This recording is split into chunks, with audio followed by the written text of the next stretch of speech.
To my YouTube ఫ్యామ్. ఓ పారు, oh my God, అసలుకి ఎన్ని డేస్ అయిపోయింది. సో నేను ఇన్ని డేస్ తర్వాత వస్తాను కాబట్టి like most of them were requesting me about FSP and KP exam గురించి అని. సో నేను అందుకని వాళ్ళ కేపీ ఎగ్జామ్ గురించి ఒక మంచి వీడియో చేద్దామని డిసైడ్ అయిపోయాను. అందుకే నేను ఇవాళ హాస్పిటల్కి వచ్చేసాను డైరెక్ట్గా. ఇప్పుడు ఎవరినైతే నేను ఇంటర్వ్యూ చేయబోతున్నానో డాక్టర్ సిద్ధు, ప్రస్తుతానికి తనకి ఇవాళ 24 hours షిఫ్ట్ అనమాట. తన కింద ఉన్నాడు పేషెంట్ దగ్గర. దానికి మధ్యలో కొంచెం బ్రేక్ టైం దొరికినప్పుడు పైకి రమ్మని చెప్పాను. ఇక్కడ ఇది డాక్టర్స్ రూమ్ అనమాట. So presently waiting for him.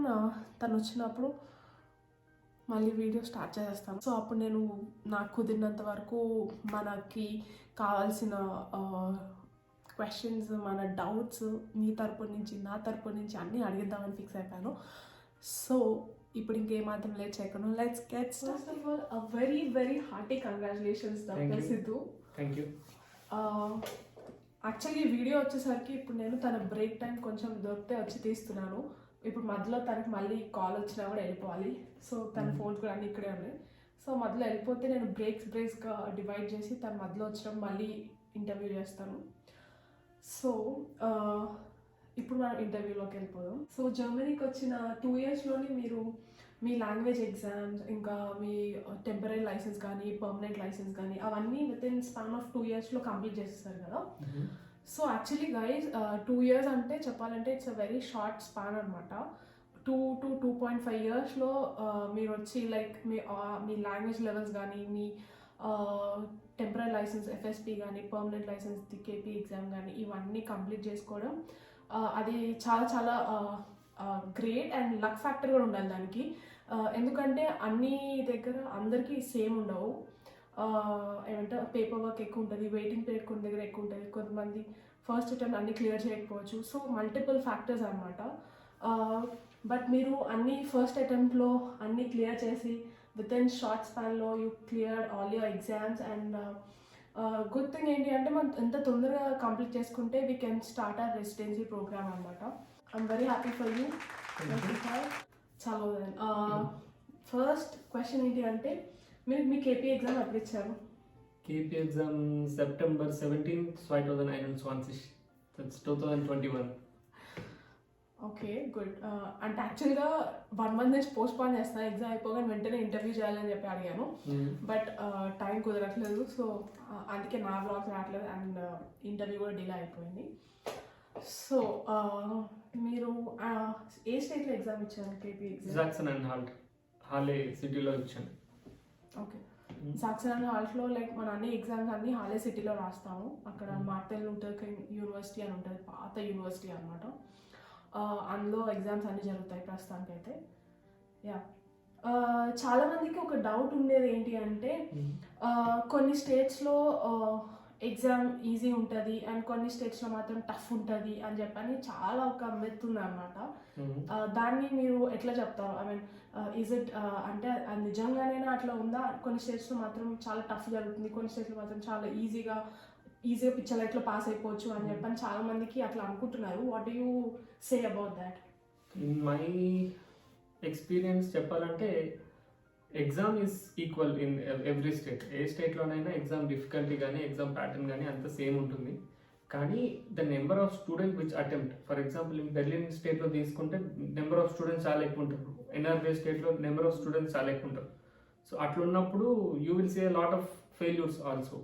నేను రాసినప్పుడు 6 members రాస్తే 3 members పాస్ అయినాం, 3 members ఫెయిల్ అయినారు. కానీ మా దగ్గర వచ్చే క్వాంటిటీ వచ్చేసరికి 100 members రాస్తే ఆ స్టేట్స్లో ఒక 500 to 1000 members రాస్తారు. So number of failures will be more there. So ఆ క్వాంటిటీ వల్ల అట్లా అనిపించవచ్చు. ఎట్ ద సేమ్ టైం మా దగ్గర కొంచెం ఈజీగా వస్తుంది టెర్మిన్ కూడా, అపాయింట్మెంట్ రావడం కూడా. ఈ ప్రాసెస్ అంతా కూడా కొంచెం ఈక్వల్, కొంచెం సింపుల్ ఉంటుంది. అక్కడ ఏంటంటే నెంబర్ ఆఫ్ పీపుల్ ఎక్కువ అవడం వల్ల వాళ్ళకి అపాయింట్మెంట్ రావడానికి కొంచెం లేట్ అవ్వడము, బ్యూరోక్రాటిక్ డిలేస్ ఉండడం, ఇవన్నీ కొంచెం అయ్యేసరికి అక్కడ కొంచెం టఫ్ అని చెప్తారు. It's exam is equal everywhere. If you work you will get it. కానీ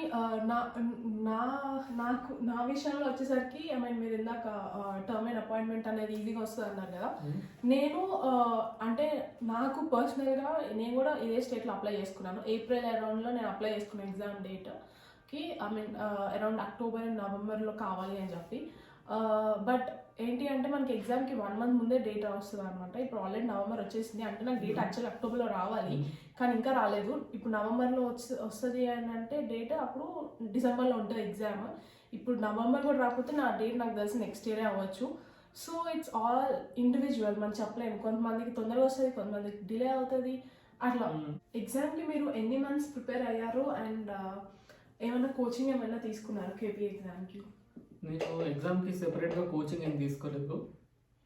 బట్ ఈ ఎగ్జామ్ రాయడానికి నాకు తెలిసి జాబ్ ఈజ్ మ్యాండేటరీ. ఎందుకంటే నువ్వు జాబ్ చేస్తేనే you will get that working knowledge. జర్మనీలో హాస్పిటల్స్ ఎట్లా అవుతున్నాయి, ఏ టైప్ ఆఫ్ కేసెస్ వస్తున్నాయి, నువ్వు జాబ్ చేస్తే యూ విల్ గెట్ ఇట్ అనమాట.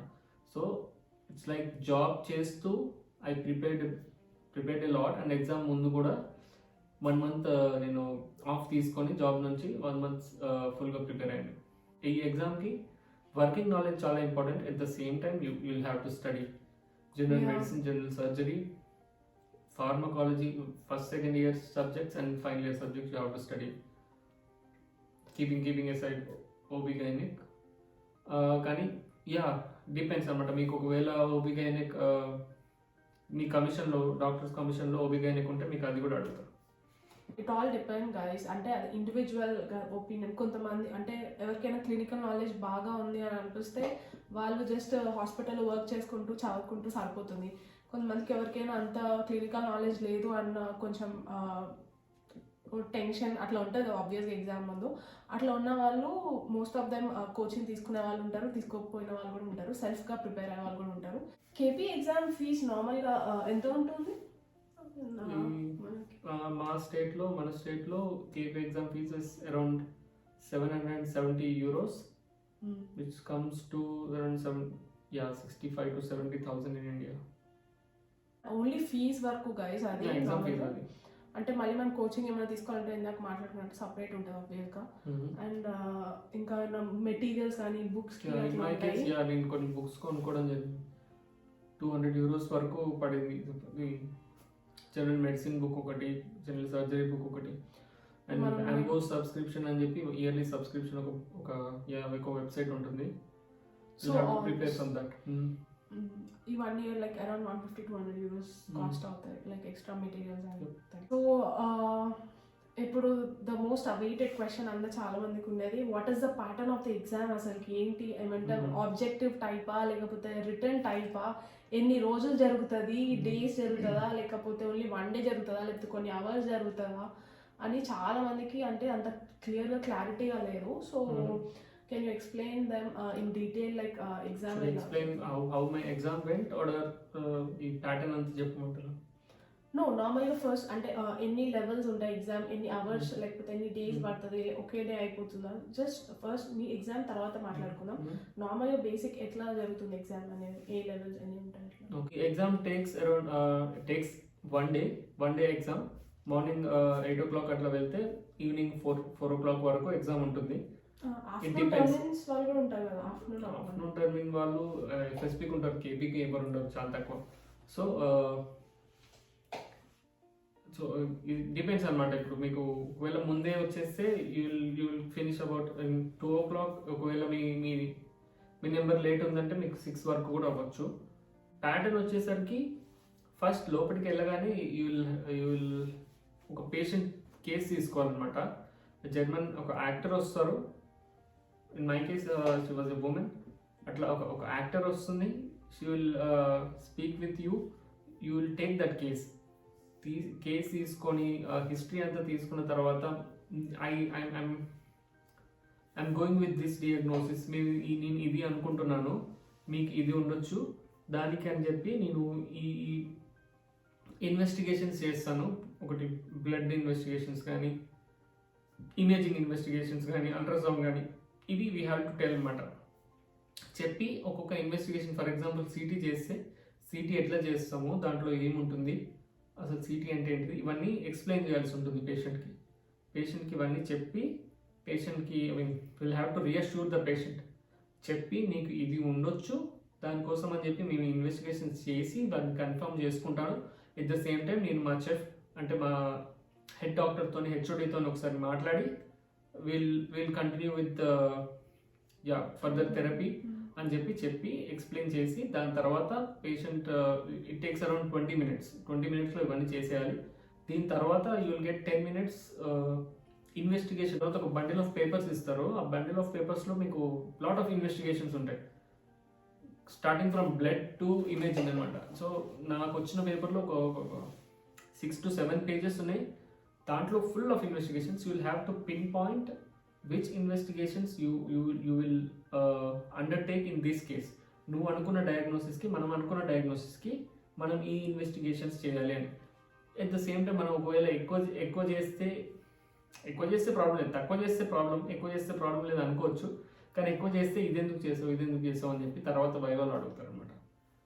దానికి ఒక 5 to 10 minutes ఉంటుంది. దాని తర్వాత you will get all the reports అనమాట. ఈ పేషెంట్ ఎవరైతే యాక్టర్ వచ్చినారో వాళ్ళ రిపోర్ట్స్ అన్నీ నీకు ఇస్తారనమాట. ఇది ఫర్ ఎగ్జాంపుల్ ఇప్పుడే ఇవన్నీ రాసినాం కదా, సిటీ చేయాలి, ఒకవేళ ఎంఆర్ఐ చేయాలి రాసుకుంటే వాటి రిపోర్ట్స్ అన్నీ వస్తాయన్నమాట. సో యూ కెన్ కోరిలేట్, నీకు పెట్టినవన్నీ వచ్చినాయా లేదా, నీకు పెట్టినవి రాలేదా, you can correlate. At the same time నువ్వు చూసిన కేస్కి సో ఇన్వెస్టిగేషన్స్ అన్నీ మీ చేతిలో ఉండిపోతాయి అప్పుడే already. You don't have to నార్మల్గా అయితే you have to wait 1 to 2 days in normal clinical situation. But ఇది exam, it's you have actor కాబట్టి వెంటనే you will get all the reports and you can see the blood reports, CT, MRI అవన్నీ చూసుకొని మనకి diagnosis అప్పుడు మనం కొంచెం confirm చేసుకోవచ్చు యూ కదా.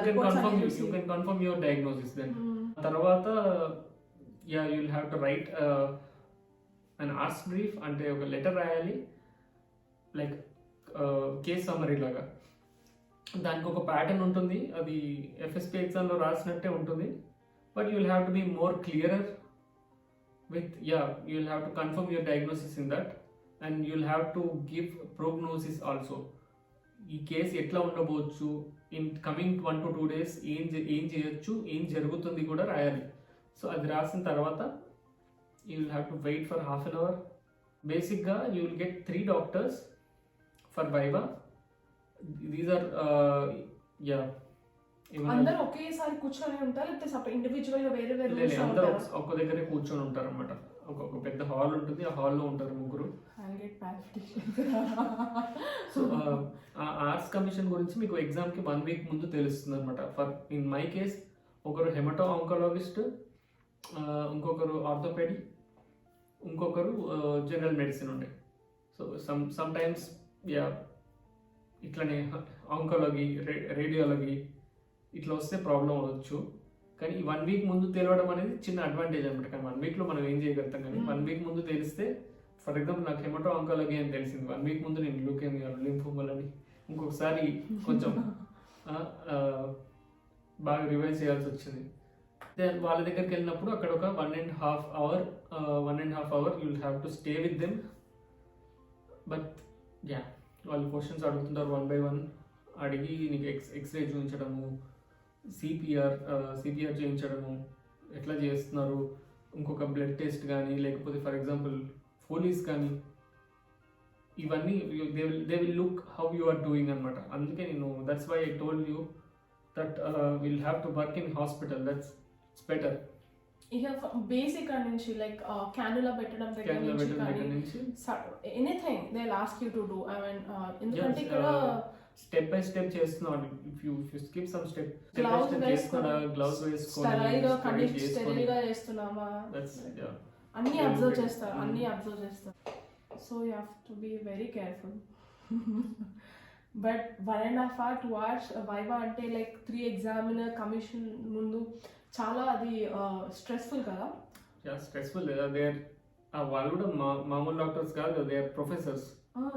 అండ్ మనం ఒక క్వశ్చన్కి ఆన్సర్ చెప్తే ఆ క్వశ్చన్ ఎక్కడికి లీడ్ చేస్తో తెలియదు. ఐ మీన్ ఏ సబ్జెక్ట్కి, I mean they can go into physio or anatomy దగ్గరికి వెళ్ళిపోవచ్చు, లేకపోతే ఇటు సర్జరీ,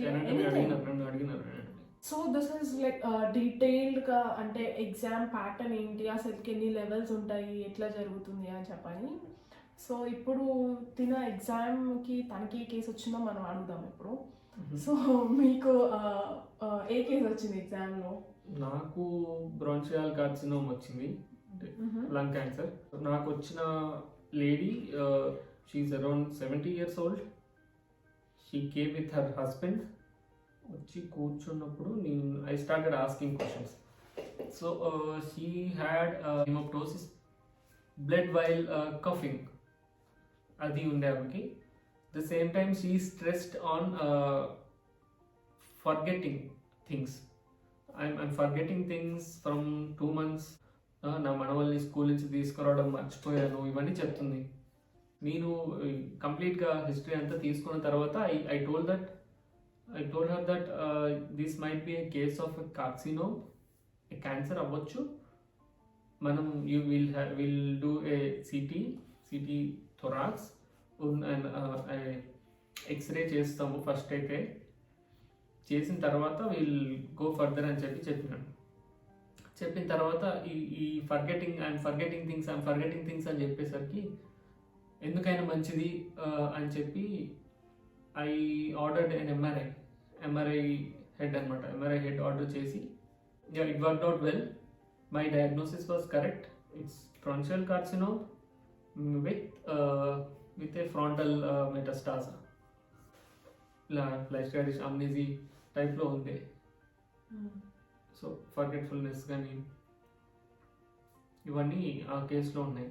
అన్నీ కన్ఫర్మ్ చేసుకున్న తర్వాత ఆంకాలజీకి మనం ట్రాన్స్ఫర్ చేసి కెమోథెరపీ కానీ లేకపోతే ద ఎక్స్టెంట్ ఆఫ్ క్యాన్సర్ ఎక్కడి వరకు ఉంది అని చెప్పేసి మనం ఒకసారి చెక్ చేసుకున్న తర్వాత డైరెక్ట్ ఆపరేషన్ చేయాలా, కెమోథెరపీకి వెళ్ళాలి, ఇవన్నీ అని చెప్పి I wrote in the prognosis అనమాట. I heard that కొంతమంది patients like they will act so much. And ఎట్లా అంటే ఇప్పుడు మనకి ఎమర్జెన్సీలో పేషెంట్స్ ఎలా వస్తారు, లైక్ అక్యూట్ పెయిన్తోని కానీ లేకపోతే వచ్చి అట్లనే కొంతమంది వచ్చి ఫుల్ పెయిన్తో యాక్షన్ చేసి లైక్ పడిపోయినట్టు అట్లా బిహేవ్ చేస్తారు. సో దట్ వాళ్ళు అక్కడి నుంచి అబ్జర్వ్ చేస్తుంటారు మనం ఎట్లా రియాక్ట్ అవుతాం అన్నట్టు అని చెప్పి. I heard about some cases అట్లా ఉంటాయి అని చెప్పి. But in your case the patient was stable కదా. నీకు దీని మీద క్వశ్చన్స్ ఎట్లా అంటే ఫస్ట్ అంటే మీకు హిస్టరీ అట్లా మనం ప్రెజెంట్ చేయాలా డైరెక్ట్ ఫస్ట్ అట్లా?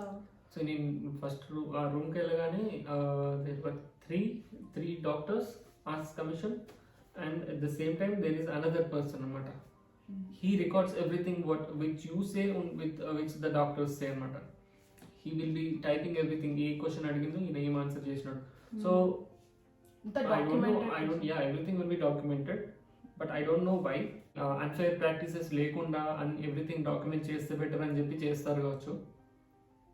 So yeah, there is another person who is typing everything. That's so cool actually. రాస్తాం కదా ఆల్రెడీ ఆ మెంటల్ పేషెంట్కి ఏమైంది అని చెప్పి.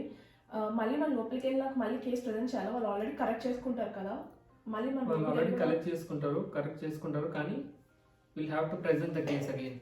నాకు వచ్చిన కేసు ఏంటి, నేను తీసుకున్న నాకు ఏం సిమ్టమ్స్ ఉన్నాయి, నేను ఏం అనుకుంటున్నాను, ఏం డయాగ్నోసిస్ అవ్వచ్చు అని చెప్పి you'll have to present the case. Present చేసిన తర్వాత నువ్వు ఎందుకు అనుకున్నావు, అసలు బ్రాంచియల్ కార్సినోమా అని ఎందుకు అనుకున్నావు, ఇంకేం సిమ్టమో, ఏ సిమ్టమ్ అనిపించింది, ఇదైతే వేరే, ఈ సిమ్టమ్ వేరే ఏ కేసెస్లో ఉంటాయి, ఏ డయాగ్నోసిస్లో ఉంటుంది, అది ఎందుకు కాదు ఇది ఎందుకు. సో ఇట్లాంటి క్వశ్చన్స్ కొంచెం బాగా ట్విస్ట్ చేసి అడుగుతారు. You will have to stick to your diagnosis అనమాట. I was confident about bronchial carcinoma, so I stick to my diagnosis. So if I'm not confident, ఇది అందులో కూడా ఉంటుంది కదా అని చెప్పేసి కన్ఫ్యూజ్ అయితే you will be in trouble అనమాట. అంటే ఇంకా డిఫరెన్షియల్ డయాగ్నోసిస్ డెఫినెట్గా అడుగుతారు. ఇప్పుడు బ్రాంచియల్ కార్సినోమా అని చెప్పినాం, give me 10 differential diagnosis for this case అని ఇట్లా పెడతారు అనమాట. ఇట్లా పెట్టి ఓకే ఓకే ఓకే ఓకే అంటుండే. It was crazy, lifetime experience. And then case అంతా చెప్పిన తర్వాత ఈ క్వశ్చన్ స్టార్ట్ చేస్తారు. డిఫరెన్షియల్ డయాగ్నోసిస్ ఏంటిది, ఎందుకు అట్లా అనుకుంటున్నావు, ఇది వేరే దాంట్లో కూడా ఉంటుందా, డిఫరెన్షియల్ డయాగ్నోసిస్ అడిగి అందులో కొన్ని క్వశ్చన్స్ అడుగుతారు. అదైతే ఏం చేస్తావు, ఇదైతే ఏం చేస్తావు, what is the treatment modality, what medicament use treatment ఇస్తారా, లేకపోతే సర్జికల్కి వెళ్తారా, ఎప్పుడు సర్జరీ చేస్తారు, ఎప్పుడు కీమోథెరపీ, ఎప్పుడు రేడియోథెరపీ చేస్తారు, హెమటో ఆంకాలజిస్ట్, అన్ని ఆంకాలజీ క్వశ్చన్స్ అన్నీ వేసుకున్నాడు. తర్వాత he went on to ask about metastasis. Metastasis, frontal metastasis అయిందన్నావు కదా, అప్పుడు న్యూరాలజీ క్వశ్చన్స్ అడిగాను అనమాట. ఫ్రాంటల్ మెటాస్టాసిస్ అయితే ఏముంటాయి, ఏమేమి సిమ్టమ్స్ ఉంటాయి, ఆక్సిపిటల్ అయితే ఏం సిమ్టమ్స్ ఉంటాయి, different parts of the brain ఏంటి, అనాటమీ అడిగినాడు. And yeah, what will you do in that case, అది కూడా అడగడం జరిగింది. So I was able to answer most of them. But yeah, సడన్గా I prepared a lot of things for exam. నేను వెళ్ళేసరికి అది narrowed down to branchial carcinoma narrowed down అయిపోయిన తర్వాత I was in a state of mind that ఈ branchial కార్సినోమ్లో నాకు తెలిసి పల్మనాలజీలో questions ఎక్కువ వస్తాయి కావచ్చు అనుకొని పోయిన సిచ్యువేషన్లో వెళ్ళగానే ఈ ఫ్రాంటల్ మెటాస్టాసిస్ న్యూరాలజీ క్వశ్చన్స్ వచ్చేసరికి ఒక్కటేసారి it's like a shock to me. తర్వాత I managed most of them, but yeah, I was like no, ఇంకా చాలరా బాబు అన్నట్టు. ఇట్స్ వైజ్ నిస్ట్, ఐ డోంట్ యాక్చువల్లీ నో, అంతవరకు నాకు తెలియదు అని చెప్పడం జరిగింది. దాని తర్వాత ఆర్థోపెడిషన్ టుక్ ఓవర్ అనమాట. అమ్మయ్య, ఆంకాలజిస్ట్ అయిపోయినాడు, ఆర్థోపెడిషన్ వచ్చింది అనుకుంటే ఆర్థోపెడిషన్ వచ్చేసి మళ్ళీ ఫ్రాంటల్ మెటాస్టాసిస్ దగ్గరనే స్టార్ట్ చేశాడు. ఇప్పుడే చెప్పిన నాకు తెలియదని మళ్ళీ అది క్వశ్చన్ అడుగుతావు అని చెప్పి నేను ఇట్లా చూసి I tried telling something else. ఇది చెప్పడం స్టార్ట్ చేస్తుంటే సరేలే నీకు రాదని అర్థమైంది, ఇట్స్ వెరీ డీప్, మాకు తెలుసు, అది న్యూరాలజీ డిపార్ట్మెంట్కి సంబంధించిన question, we know that. Okay, tell me something about shoulder గెలింక్. యా, షోల్డర్ జాయింట్ గురించి నీకేం తెలుసు చెప్పు అని చెప్పి స్టార్ట్ చేయడం జరిగింది. సో అనాటమీ ఫస్ట్ అనాటమీ చెప్పు, అనాటమీ అని అడిగితే ఫస్ట్ అనాటమీ చెప్పు, తర్వాత మూమెంట్స్ చెప్పు, తర్వాత we'll get to the x-ray అని చెప్పాడు. సో అనాటమీ అంతా ఎక్స్ప్లెయిన్ చేశాను, ఎన్ని జాయింట్స్ ఉంటాయి ఆ ఏరియాలో, మూమెంట్స్ ఎట్లా ఉంటాయి, షోల్డర్ ఎగ్జామినేషన్ ఎట్లా చేస్తారు, ఏమేమి టెస్ట్లు ఉంటాయి, ఇవన్నీ చేసిన తర్వాత ఈ showed me a couple of shoulder x-rays and then hip x-ray ఒకటి, knee x-ray ఒకటి చూపించినారు. Luckily I answered everything. ఆర్థోపెడీ వెంట్ వెల్. ఆ తర్వాత అతనే ఆర్థోపెడిషనే వచ్చి he stood up, he came directly to me, he sat on my table. ఇప్పుడు నీకు ఒక కేసు చెప్తున్నాను, ఐఎమ్ నాట్ అన్ ఆర్థోపెడిషియన్, నేను ఇప్పుడు ఇక్కడ ఆర్ట్స్ కమిషన్లో లేను, ఐఎమ్ ఎ పేషెంట్ అని చెప్పి ఆయన ఒక కేసు చెప్పి నాకు దీన్ని ఎట్లా ట్రీట్ చేస్తావు అని చెప్పి అడగడం జరిగింది. అంటే ఒక హెడ్ ఇంజురీని ఎట్లా ట్రీట్ చేస్తావు అని చెప్పి. అట్ ద సేమ్ టైం దాని తర్వాత ఓకే నేను చెప్పిందంతా హీ వాజ్ సాటిస్ఫైడ్. దాని తర్వాత he asked about cranial nerves అన్నీ చెప్పు ఏముంటాయి, అండ్ దెన్ నా మీద ఎగ్జామిన్ చేయి అని చెప్పి ఇట్లా అన్నాడు. Was good. నేను క్రేనియల్ నర్వ్ ఎగ్జామినేషన్ చేస్తూ ఉంటే ఇప్పుడు sixth nerve, seventh nerve examination చేస్తూ ఉంటే ఇట్స్ ఓకే నెక్స్ట్ అని చెప్పేసి ఇందాక ఎక్స్రేస్ కూడా చెప్పినాను కదా, ఎక్స్రేస్ కూడా ఊరికే డయాగ్నోస్ చేసిన తర్వాత దాని తర్వాత ట్రీట్మెంట్ మోడాలిటీ ఏంటిది, ఎట్లా ట్రీట్ చేస్తావు అని చెప్పి కూడా అడగడం జరిగింది. దాని తర్వాత జనరల్ మెడిసిన్ ఇంటర్నేషనల్ ఒకటే ఉన్నాడు. తను he asked about CT and MRI ఎట్లా చేస్తారు, హౌ ఇస్ దట్ డన్, దాంట్లో ఏం రేడియేషన్ ఉంటుందా ఉండదా, దాని కాంట్రా ఇండికేషన్స్ ఏంటివి, యూజెస్ ఏంటివి అడిగి నువ్వు ఎట్లా ఎక్స్ప్లెయిన్ చేస్తావు సిటీ గురించి. నాకు ఒకసారి నేనే పేషెంట్ అనుకుని నాకు ఒకసారి ఎక్స్ప్లెయిన్ చేయి హౌ ఇస్ సిటీ డన్ అని చెప్పి. And then he showed me a couple of three ECGs చూపించడం జరిగింది. ఈసీజీస్ చూపించి డయాగ్నోస్ చేయి, ఇదేంటి ఇక్కడ ఏం చేస్తావు, ఈ కేసులో ఏం చేస్తావు, ఎస్టీ హేబింగ్ ఉందా లేదా, ఇదేంటిది ఆఫో బ్లాక్ ఉందా లేదా. సో ఏమంటారు దాన్ని, డ్యూరేషన్ ఎంత ఉంది, అది ఎక్కువ అయిందా తక్కువ ఉందా, నార్మల్ డ్యూరేషన్లు అన్నీ ఏంటివి అన్నీ అడగడం జరిగింది. అన్నీ మనం ఆన్సర్ చేసినాము. And then he took me, in my case it was two things, ABO blood group testing okati, how will you do అని చెప్పి. At the same time he also asked me for CPR. CPR చేసి చూపించు, lightly ఇప్పుడున్న guide lines ఏంటివి 30:2 15:1 చేసి at the same time we'll have to exchange with each other అనమాట. నేను చేసేటప్పుడు తను అంబు పట్టుకుంటాడు, నేను అంబు పట్టుకున్నప్పుడు తను సిపిఆర్ చేస్తాడు.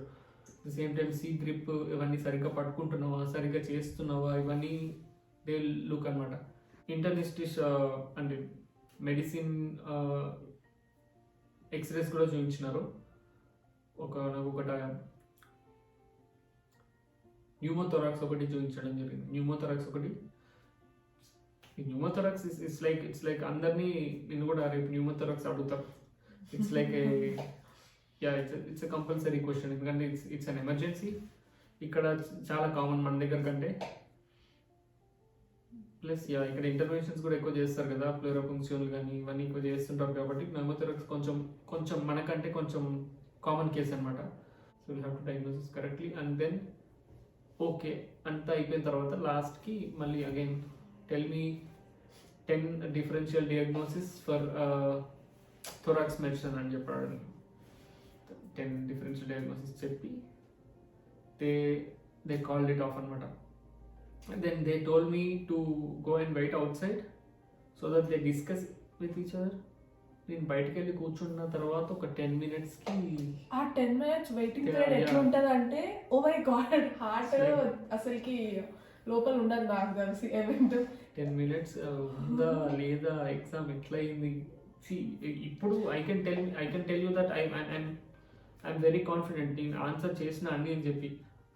ఆ కండిషన్లో నువ్వు ఎగ్జామ్ రాసిన టైంలో you will be very much depressed. నువ్వు ఇప్పుడు 100లో ఒక 80% 90% నువ్వు క్లియర్ చేసినా కానీ you will be pass, it's not a problem. But ఆ 10% మీదనే ఉంటుంది అనమాట ఎగ్జామ్లో. నేను ఆ క్వశ్చన్ చెప్పలేదు అయిపోయింది అనే ఆ టెన్షన్లో ఉంటుంది. నేను I was thinking about neurology questions ఎక్కువ అడిగేసినారు. Maybe it's gone.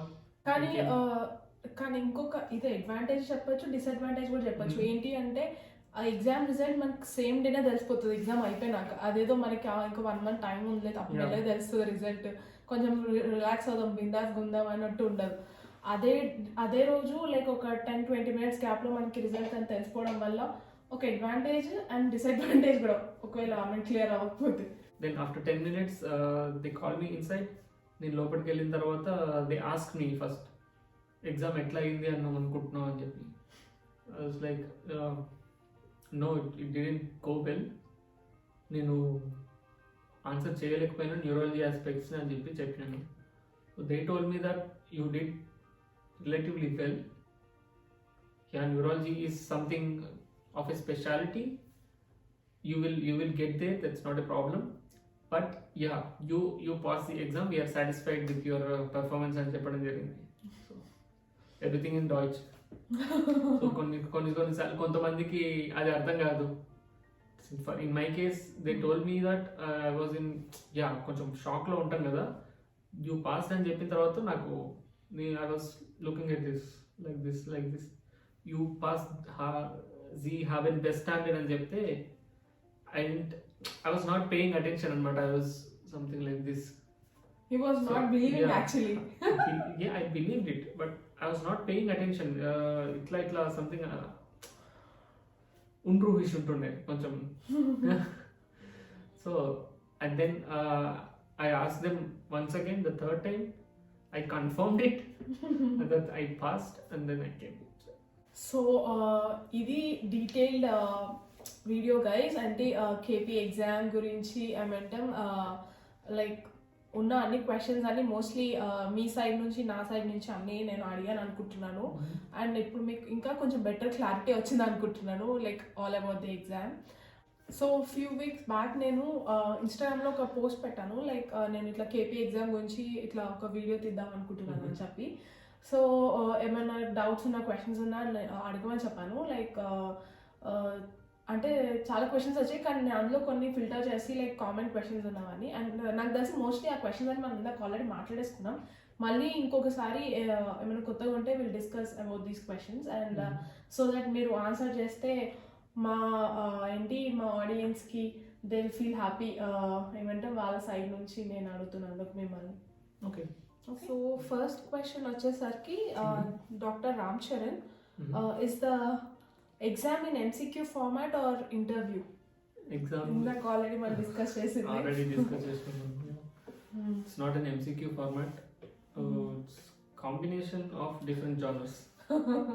ఎగ్జాక్ట్లీ, అది తెలియాలంటే మీరు వీడియో మొత్తం కంప్లీట్గా చూడాలి. ఇట్లా ఫాస్ట్ ఫార్వర్డ్గా స్కిప్ చేసుకుంటూ చూస్తే మీకు అర్థం కాదు. అండ్ సెకండ్ క్వశ్చన్ వచ్చేసరికి Ravi Reddy, hi, can you explain how tough is KP and how to prepare for it? And second question వచ్చేసరికి about facing job interviews. Language కూడా మాట్లాడు. టఫ్ అంటే it is tough. You can't expect someone to accept you as a doctor in Germany అంత easy కాదు కదా. It is tough.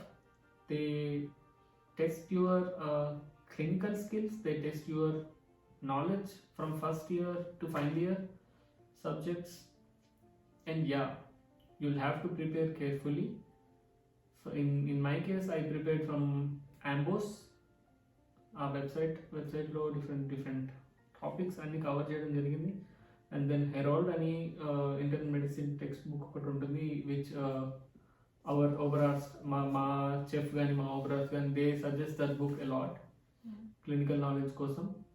And then ఇంగ్లీష్లో కూడా చాలా వరకు కవర్ చదువుకున్నాను. సో ఇంకా యా కొన్ని ప్రోటోకాల్స్ ఉంటాయి, ప్రీవియస్ ఎగ్జామ్ రాసిన వాళ్ళ ప్రోటోకాల్స్, ఇవన్నీ కూడా ఒకసారి రిఫర్ చేసుకుంటే you will get to know how they are asking questions ఇవన్నీ. And about facing job interviews కానీ? Job interviews is much better than this exam anamata. It's like in my case it was they have a vacancy, I want a job, but getting that interview is tougher than facing the interview. Getting that interview, you'll have to get if for example I applied for around 15 jobs and I got replies from 2 to 3 of them. So ఇట్లా చాలా తక్కువ replies వస్తాయి. తక్కువ replies వచ్చిన వాటిలో కూడా last time నన్ను యూని hospitals కానీ పెద్ద హాస్పిటల్స్లో they ask for approbation. For example ఇప్పుడు నాకు అప్రొబేషన్ వచ్చింది, it's about to come, but అప్పుడు నాకు లేకుండే. సో అప్పుడు నీకు అప్రొబేషన్ వచ్చిన తర్వాత యూ కెన్ అప్లై అగైన్ అని చెప్పి ఆ రోజు నన్ను యూని వాళ్ళు రిజెక్ట్ చేయడం జరిగింది. The third question is again from Monica Chhatri. The same question again. So it's to study for KP and FSP. KP, yeah, we already discussed about it. KP, it's like Ambos website. 150 FLF on schedule ki 150 FLF for in medicine and చాలా మంది చదువుతారు, అవి కూడా తీసుకోవచ్చు. Protocols, previous protocols, yeah, I mainly prepared medicine from Ambos and Herald. Surgery కోసం అని చెప్పి I took మా సర్జరీ డిపార్ట్మెంట్లో మా కొలీగ్స్ మ్యూలర్ అని చెప్పి బుక్ సజెస్ట్ చేసినారు, కానీ it was a bit big. We're not so much into surgery. So I took 150 failure on protocols and Ambos as usual. And next question is from Shanley. Time frame and procedures in different states for exam, for waiting period kind of procedures, it's different it's completely different from state one to state to state. In Saxon-Anhalt I can say that you will get FSP termin within 3 months, 3 to 4 months lo FSP termin వస్తుంది. కానీ we don't know, ఇప్పుడు covid cases మళ్ళీ rise అవుతే కొంచెం time పట్టొచ్చు. But KP I say that I don't really know. వుడ్స్ టెర్మిన్ అంటుంది, in which month do you want to write అని చెప్పి ఒక ఇది ఉంటుంది. So I gave it after 8 months, right? I gave it in September. I applied in February. I told that I will write in September, and I got it in September. But minimum time frame I can't tell for KP. ఒకటే state లో మళ్ళీ అందరికి same కూడా ఉండదు, because నాకు different ఉంటుంది, ఇప్పుడు తనకి డిఫరెంట్ ఉంటుంది, మా ఫ్రెండ్స్ ఇక్కడ ఉన్నారు వాళ్ళకి డిఫరెంట్ గా వచ్చింది. ఫర్ ఎగ్జాంపుల్ నీకు అనుకో ఇప్పుడు క్రిస్మస్ మంత్ కాబట్టి ఇట్ కెన్ గెట్ డిలేడ్. ఇప్పుడు నెక్స్ట్ క్రిస్మస్ హాలిడేస్ ఉన్నాయి, న్యూ ఇయర్ ఉంది, సో ఎంత డిలే అవ్వచ్చు. సో ఇట్ ఆల్ ఇండివిజువల్, చెప్పలేము ఎవరు. నెక్స్ట్ క్వశ్చన్ వచ్చేసరికి the culprit. Which institutes do you suggest for KP exam preparation? KP exam preparation institute, yeah. Institute, I'll suggest Erstakammer states to state Erstakammer ఉంటాయి కదా, that doctors association వాళ్ళు, I heard that they my friends కూడా వెళ్ళినారు. I heard that they give good coaching KP కోసం అని చెప్పి, different cases అన్ని weekly once అట్లా ఉంటుంది అనుకుంటా. You can try that, or you will have a lot of private also. Private లో కూడా చాలా ఆప్షన్స్ ఉంటాయి. But I will suggest you to work in a hospital and study a lot. Private ఇన్స్టిట్యూట్లో ఏంటంటే కూర్చోబెట్టి లైక్ మనకి intensive studies ఉంటాయి. అంటే మనకి శ్రీ చైతన్య నారాయణ కాలేజ్ కూర్చొని ఎట్లా ఆపిస్తారు. అట్లనే క్లాసెస్ కానీ లైక్ డైలీ 8 hours క్లాస్ ఉంటుంది. Weekly 5 days classes and daily 8 hours continuous sessions ఉంటాయి. About for 3 to 6 months duration అట్లా ఉంటాయి కోర్సెస్ అని. సో అది కూడా చాలా బెనిఫిషియల్ ఉంటుంది. ఎక్కువ నేర్చుకోవచ్చు. You'll be sitting on that. లేదంటే ఇంకొక ఆప్షన్, ఇప్పుడు ఇందాక మేము ఆల్రెడీ మాట్లాడుకున్నట్టు ఇట్లా తనలాగా వర్క్ చేస్తూ ప్రిపేర్ అవ్వడం, లేకపోతే కొన్ని ఫ్రీ ఇన్స్టిట్యూట్స్ ఉంటాయి. సో మెనీ ఆప్షన్స్ ఉన్నాయి, you can explore. So next question is from Satish గోర్లో. Could you tell us an approximate amount for FSP and KP exam fees? So FSP fees was around 500 euros. Yeah, it was around some 500 euros and again depends on the state again it varies. And 100 అటు ఇటు ఉంటుంది. And KP exam fees is 770 for me. In Saxon and Hart. I don't know where states లో ఎంత ఉంటుందో, but yeah, on in average 50 100 plus or minus. Yeah, నాకు తెలిసి minus ఉండదు, నాకు తెలిసి ఎక్కువ ఉంటుంది. 13 to 1500 అనుకోండి మాక్సిమం. యా, రెండు కలిపి 1500, మాక్సిమం 1500 euros వేసుకోండి. సో నెక్స్ట్ వచ్చేసరికి and it won't be a problem for KP exam and FSP exam అంటే you won't be earning by that time, so you'll have to keep it from your blocked account or from India you have to pay. But KP exam వచ్చేసరికి I think you will if be you are working. doing job, If you are working, then it won't be a problem. So next question వచ్చేసరికి some funny question. Abhishek is asking, జర్మనీలో Markal party win అవ్వే chance లేదంట కదా అక్క, immigration కి problem ఉంటుందా doctors కి? Markal party కంటే కొంచెం లిబరల్ పార్టీనే వచ్చింది. It won't be a problem for immigration. They are like more liberal than Merkel party. You don't know, we'll have to see it. Next question is from B RRR boy. Hey, just throw in a video about your experience on all stages of going to Germany. Shall wait patiently. Yeah, presently అయితే KB గురించి మొత్తం discuss చేసేసాము as of now. కానీ ఇంకా మొత్తం experience అవన్నీ అంటే ఇంకా మీరు అప్కమింగ్ వీడియోస్లో ఫ్యూచర్ వీడియోస్లో అన్నీ లైక్ ప్రీవియస్గా కూడా కొన్ని వీడియోస్ చేశాను నేను. Go and check it out those videos. It's like everyone have their stories. Yeah. If you come here, you will have your own story. Yeah, exactly. It's like Everyone that, yeah. have their own experiences, own stories అని. So but like I'll try to share my stories and ఇంకా నాకు తెలిసిన వాళ్ళవి అందరివి మీ ముందుకు తీసుకురావడానికి, so that ఎన్ని possible వేస్ ఉన్నాయి, ఇలా కూడా జరుగుతుందా అని చెప్పని మీరు కూడా తెలుసుకోవచ్చు నా వీడియోస్ నుంచి. సో నాకు తెలిసి we have discussed almost everything అనుకుంటా. ఇంకా మీకు ఏమైనా డౌట్స్ ఉన్నా కానీ ఇంకా మోర్ అబౌట్ ఇంకేమైనా మేమైనా మిస్ చేసి ఉంటే మా సైడ్ నుండి just let us know in the comment section. We'll try to answer them. లేకపోతే ఇంకా కొంచెం పెద్దగా ఉంటే we'll make to try another video. So ఇంకొక లాస్ట్ క్వశ్చన్ నా సైడ్ నుంచి. ఇప్పుడు మీ అప్రూవేషన్ అయిపోయింది కాబట్టి ఇప్పుడు వస్తుంది, వచ్చినాక రెసిడెన్సీ స్టార్ట్ అవుతుంది కదా. So which branch are you interested in? Because in Germany సర్జికల్గా చాలా బ్రాంచెస్ ఈజీగా మనకి దొరుకుతాయి. ఐ మీన్ యూఎస్తో కంపేర్ చేస్తే surgical branches are not so tough here. If you are very interested in surgery, Germany is a good option అని చెప్తాను. So మీరు ఏ బ్రాంచ్లో వెళ్దాం అనుకుంటున్నారు ఫ్యూచర్లో? I'm presently in internal medicine. Surgery అయితే డెఫినెట్గా ఇంట్రెస్ట్ లేదు.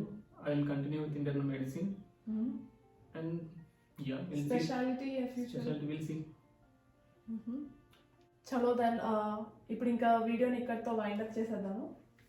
So thank you so much once again second time నా ఛానల్లోకి వచ్చి ఇంటర్వ్యూ ఇచ్చినందుకు. ఇట్స్ ఫస్ట్ వీడియో చాలా హిట్ అయింది. It's almost cross 15K views. అప్పుడు ఎఫ్ఎస్పి ఎగ్జామ్ గురించి మా ఎక్స్పీరియన్స్ అన్ని షేర్ చేసాం.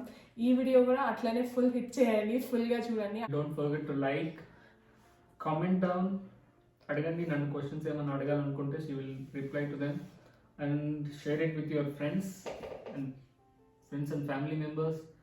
ఎవరికైనా జర్మనీ ఇంట్రెస్ట్ ఉంటే, ఇంజనీరింగ్ సైడ్ ఇంట్రెస్ట్ ఉన్నా కానీ ask her a lot of questions. She will answer.